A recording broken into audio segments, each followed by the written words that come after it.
আসসালামু আলাইকুম রহমতুল্লাহ।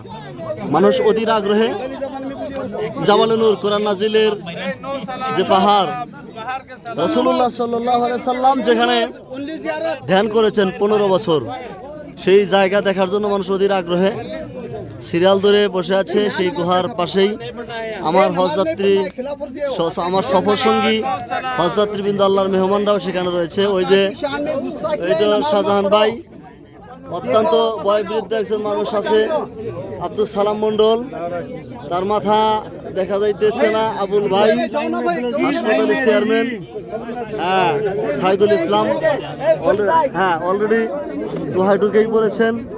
হ্যাঁ একজনের হ্যাঁ দেন, কাগজপত্র জমাই নিয়ে নিলাম।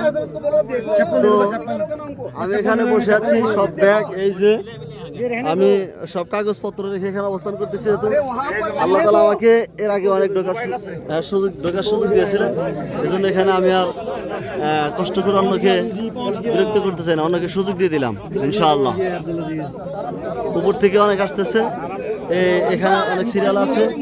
ওই পাহাড়ের ওটা হচ্ছে সবচেয়ে উপরে, ওখান থেকে নেমে পশ্চিম দিকে একটু এই যে এখানে সুরঙ্গ রাস্তাতে বের হয়ে আসতে হয়। মায়েরা আসতেছে। শুকরিয়া, আল্লাহ সবাইকে কবুল করুন।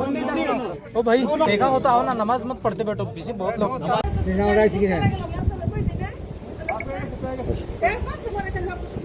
আলহামদুলিল্লাহ, আলহামদুলিল্লাহ, শুকরিয়া আল্লাহ তাআলার বিশেষ রহমত।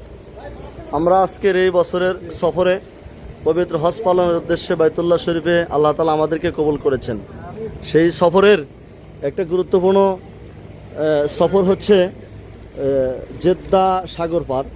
আমরা সেই জেদ্দা সাগর, যেটাকে লোহিত সাগরও বলা হয়, সেই সাগরে আমরা উপস্থিত হয়েছি। সাগরের পাড়েই রয়েছে একটি মসজিদ। এই মসজিদ নাম হচ্ছে মসজিদুর রহমা।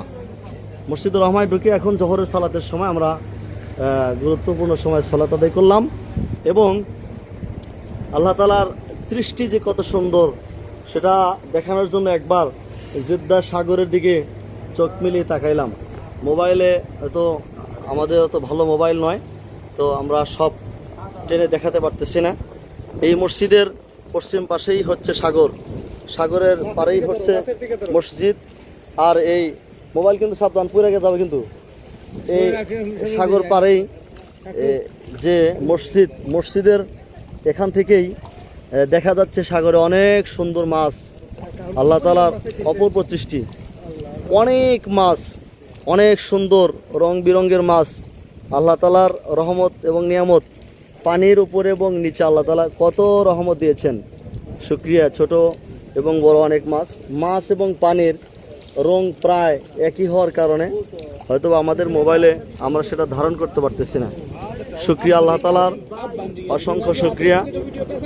আল্লাহ তাআলা রব্বে কারীম যেন আমাদেরকে কবুল করেন, আল্লাহুম্মা আমিন।